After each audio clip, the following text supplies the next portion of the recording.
بسم اللہ الرحمن الرحیم۔ کون والی مہندی لگا کر نماز کا حکم۔ کیا کون والی مہندی لگانے سے نماز ہو جاتی ہے؟ محمد انس انڈیا سے۔ دیکھیے، مہندی جو ہے نا، کوئی بھی ہو، چاہے کون والی ہو کوئی بھی ہو، اس کا اصول یہ ہے کہ جب باڈی پہ وہ لگی اور خشک ہونے کے بعد اگر اس کی لیئر ایک جم جاتی ہے جس میں پانی ٹرانسفر نہیں ہوتا تو پھر اس کا مطلب ہے کہ اس میں وضو نہیں ہوگا، اور اگر پانی ٹرانسفر ہو جاتا ہے تو وضو ہو جاتا ہے۔ اب مختلف قسم کی مہندیاں آ رہی ہیں، کوئی ایک مہندی، کوئی ایسا حکم نہیں ہے میں بتا دوں کہ بھئی اس کمپنی کی مہندی جائز ہے، اس کمپنی کی جائز نہیں ہے۔ تو جو مہندی استعمال کرنا چاہیں اس کا ایک تجربہ کر لیں۔ تجربہ یہ ہے کہ سادہ پیپر پہ آپ نے مہندی لگائی، کاغذ پہ، اور اس کو پھر خشک کر لیا، ہٹا دیا۔ اس کا کلر جب پکا ہو جائے تو آپ نے دیکھنا ہے پانی کا ایک قطرہ ٹپکانا ہے۔ اگر پانی کا قطرہ اس کلر کے آر پار ہو جاتا ہے اور کاغذ نیچے سے گیلا ہو جاتا ہے تو اس کا مطلب ہے کہ اس کے اندر سے پانی گزر رہا ہے، اور اگر پانی کا قطرہ اوپر ہی پھسلتا رہتا ہے تو اٹ مینز اس کے اندر سے پانی نہیں گزر سکتا، لہذا اس میں وضو جائز نہیں ہوگا۔ تو یہ ایک اصول میں نے بیان کر دیا ہے، ہر مہندی ہر کیمیکل کو اسی تجربے پہ آپ پرکھیں۔ جمعہ کی دونوں اذانوں کا ثبوت۔ جمعہ کے دن جو دو اذانیں دی جاتی ہیں ان کے بارے میں وضاحت فرما دیں، کیا یہ سنت سے ثابت ہے؟ عمران لیسوتھو، افریقہ۔ اچھا، عمران تو ان کا نام ہے، لیسوتھو کوئی افریقہ کی جگہ ہے۔ جمعے کی جو دو اذانیں ہیں یہ رسول اللہ صلی اللہ علیہ وسلم سے ثابت نہیں ہے۔ آپ صلی اللہ علیہ وسلم سے صرف دوسری اذان ثابت ہے، پہلی اذان ثابت نہیں ہے۔ یعنی جب نبی صلی اللہ علیہ وسلم جمعہ کے دن ممبر پہ آیا کرتے تھے تو اس وقت مؤذن اذان دیتا تھا، حضرت بلال رضی اللہ تعالیٰ عنہ اذان دیتے تھے، تو وہ اذان ثابت ہے۔ اسی طرح حضرت ابو بکر کے دور میں، حضرت عمر کے دور میں بھی یہی سلسلہ رہا کہ ایک اذان ہوا کرتی تھی۔ حضرت عثمان رضی اللہ تعالیٰ عنہ کے دور میں جب آبادی بڑھ گئی اور وہ اذان کافی نہیں سمجھی گئی، اس کی وجہ یہ تھی کہ جیسے ہی اذان ہوتی تو بہت دور دور سے لوگ اگر پہنچتے تو ان کے جمعہ نکلنے کا خطرہ ہوتا، خطبہ نکلنے کا خطرہ ہوتا۔ تو حضرت عثمان رضی اللہ تعالیٰ عنہ نے یہ آرڈر دیا کہ ایک اذان تھوڑا پہلے دی جائے اور پھر ایک اذان بعد میں دی جائے۔ تو حضرت عثمان چونکہ خلفائے راشدین میں سے ہیں، اور صحیح بخاری صحیح مسلم کی حدیث ہے، آپ صلی اللہ علیہ وسلم نے ارشاد فرمایا، علیکم بسنتی وسنت الخلفاء الراشدین المہدیین، میری اور خلفائے راشدین جو ہدایت یافتہ ہیں ان کی سنت کو لازم پکڑو۔ تو حضرت عثمان خلفائے راشدین میں سے ہیں، پوری امت نے ان کے حکم کو فالو کیا، لہذا اس عمل کو بدعت کہنا یہ ناجائز ہے، اور اس عمل کو ختم کرنا بھی اب ناجائز ہے۔ اس لیے ناجائز ہے کہ اس پر پوری امت کا اجماع ہو چکا ہے، اور اجماع خود ایک مضبوط دلیل ہوتی ہے۔ کیا اپنے گھر جاتے ہوئے قصر کریں گے؟ اگر ہم راستے میں اپنے ہی گھر جا رہے ہوں تو قصر پڑھیں گے یا پوری نماز پڑھیں گے؟ حمزہ راشد انڈیا سے۔ حمزہ صاحب، جب آپ سفر سے واپس آ رہے ہوں اور اپنے گھر جا رہے ہوں جہاں آپ رہتے ہیں، تو آپ اگر 78 کلومیٹر دور سے سفر کر کے اپنے گھر کی طرف جا رہے ہیں تو آپ قصر نماز ہی پڑھیں گے، سفر والی نماز پڑھیں گے۔ لیکن جیسے ہی آپ اپنے شہر میں داخل ہو جائیں گے، جس شہر میں آپ کا گھر ہے جہاں آپ رہتے ہیں، جیسے ہی شہر میں آپ کی انٹری ہوگی، چاہے وہ ایک دن کے لیے کیوں نہ ہو، تو آپ پر پھر پوری نماز پڑھنا لازم ہے۔ ہاں، اگر آپ سفر کر کے ایسے شہر میں گئے جہاں آپ کا گھر نہیں ہے، رہائشی گھر نہیں ہے، جہاں مستقل آپ رہتے نہیں ہیں، بے شک آپ کے رشتہ دار رہتے ہوں، والدین رہتے ہوں، لیکن آپ کا ٹھکانہ اصل وہاں نہیں ہے، تو ایسی جگہ پہ آپ اگر جائیں گے تو اس شہر میں داخل ہوں گے تو آپ کی نیت اگر اس شہر میں 15 دن کی ہے تو آپ پوری نماز پڑھیں گے۔ 15 دن سے کم کی نیت سے اگر آپ اس شہر میں داخل ہوتے ہیں تو بھی آپ قصر ہی پڑھیں گے، مسافر سمجھے جائیں گے آپ۔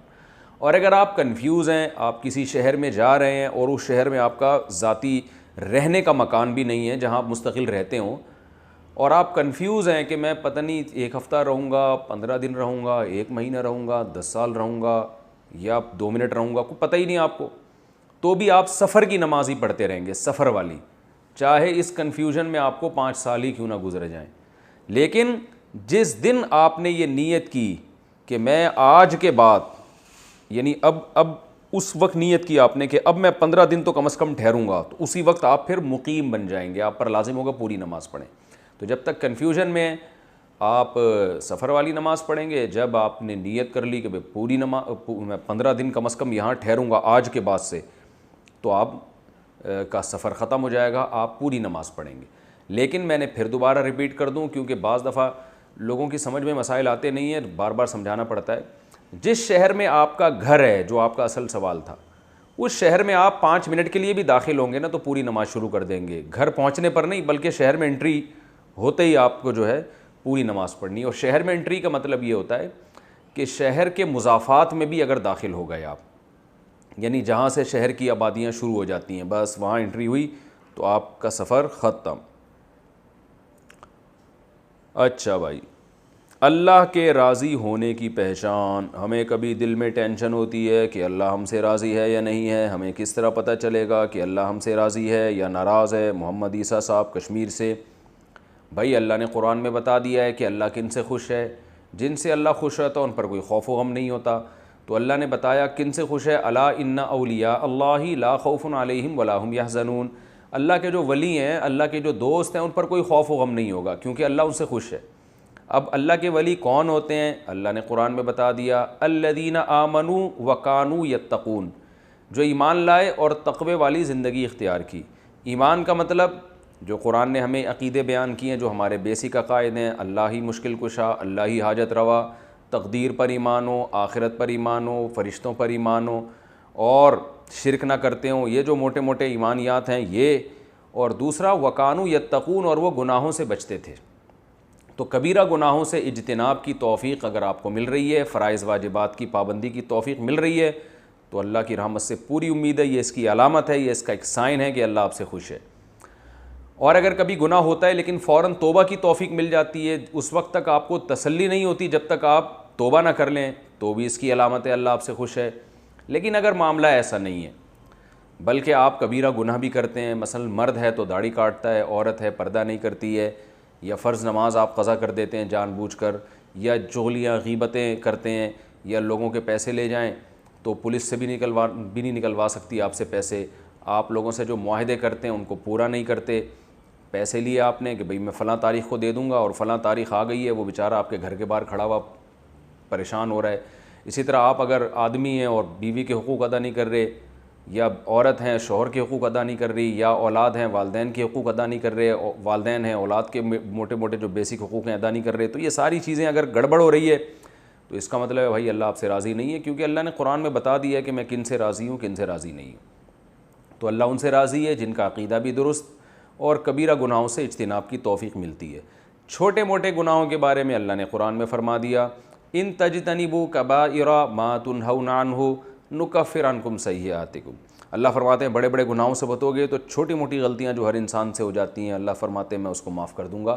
تو وہ بار بار نہ ہوں، بس کبھی کبھار ہو جاتی ہیں انسان سے، لیکن جو بڑے بڑے جرائم ہیں جن کو کبیرہ گناہ کہا جاتا ہے ان سے اجتناب کرنا فرض ہے۔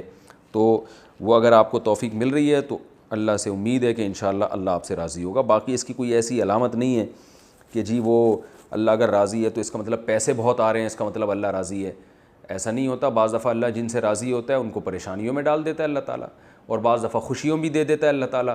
تو یہ دنیا کی خوشیاں، دنیا کی ٹینشنیں، دنیا کی پریشانیاں، یہ قطعاً اس کی علامت نہیں ہے کہ نہ پریشانی اس کی علامت ہے کہ اللہ آپ سے ناراض ہے، نہ خوشی اس کی علامت ہے کہ اللہ آپ سے خوش ہے۔ اللہ اعمال کو دیکھتا ہے۔ رسول اللہ صلی اللہ علیہ وسلم نے ارشاد فرمایا، ان اللہ لا ينظر الى صورکم ولا الى اموالکم ولکن ينظر الى اعمالکم۔ صحیح حدیث ہے، آپ صلی اللہ علیہ وسلم نے فرمایا اللہ تمہاری شکل کو بھی نہیں دیکھتا، اللہ تمہاری دولت کو بھی نہیں دیکھتا، اللہ صرف تمہارے عمل کو دیکھتا ہے، اور الی قلوبکم بھی ہے کہ تمہارے دل کو دیکھتا ہے اور تمہارے عمل کو دیکھتا ہے۔ اچھا بھائی، کیا جنت میں والدین کا ساتھ ہوگا؟ شبیر صاحب لاہور سے پوچھتے ہیں، اگر کوئی جنت میں اپنے والدین کی خواہش کرتا ہے جو دنیا میں اس کے والدین تھے، تو کیا اس کی خواہش پوری ہوگی؟ یعنی وہ یہ خواہش کرتا ہے کہ والدین میرے ساتھ ہوں؟ جی بالکل پوری ہوگی۔ قرآن مجید میں اللہ کا ارشاد ہے، والذین آمنوا واتبعتہم ذریتہم بایمان الحقنا بہم ذریتہم وما التنا بہم من عملہم وما التناہم من عملہم من شیء، کہ اللہ فرماتے ہیں جو ایمان لائے اور ان کے والدین بھی ایمان والے تھے، ان کی آل اولاد بھی ایمان والی تھی، ان کی ذریت نے ایمان میں اپنے والدین کو فالو کیا، تو ہم والدین اور اولاد کو قیامت کے دن جنت میں جمع کر دیں گے۔ تو اور کسی کے عمل میں کوئی کمی بھی نہیں واقع ہوگی کہ کسی کو ہم یہ کہیں کہ ابھی کیونکہ ہم تمہارے اولاد کو تمہارے ساتھ لے کر آ رہے ہیں تو اب تمہاری اتنی نیکی ہم کم کر دیں گے، ایسا بھی نہیں ہے۔ تو یہ اللہ کی رحمت ہے، آپ اپنے والدین کے ساتھ رہنا چاہیں گے جو کہ بڑی اچھی خواہش ہے، تو اللہ اس خواہش کو انشاءاللہ جنت میں پوری کرے گا، لیکن فوکس اس کو کرنا چاہیے کہ ایسے اعمال ہوں کہ ہم جنت میں چلے جائیں، یہ اہم چیز ہے۔ جنت میں گئے تو جو چاہیں گے ہوگا۔ حرام اور ناجائز میں فرق، ثاقب عزیز انڈیا سے۔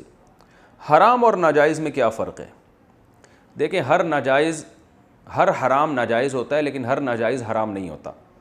حرام کا لفظ یہ فقہا کی ایک اصطلاح ہے، یعنی وہ چیز جس کی ناجائز ہونے کی دلیل بہت قوت سے ثابت ہو، جس میں دو رائے نہیں ہو سکتی، اس کو حرام کہا جاتا ہے۔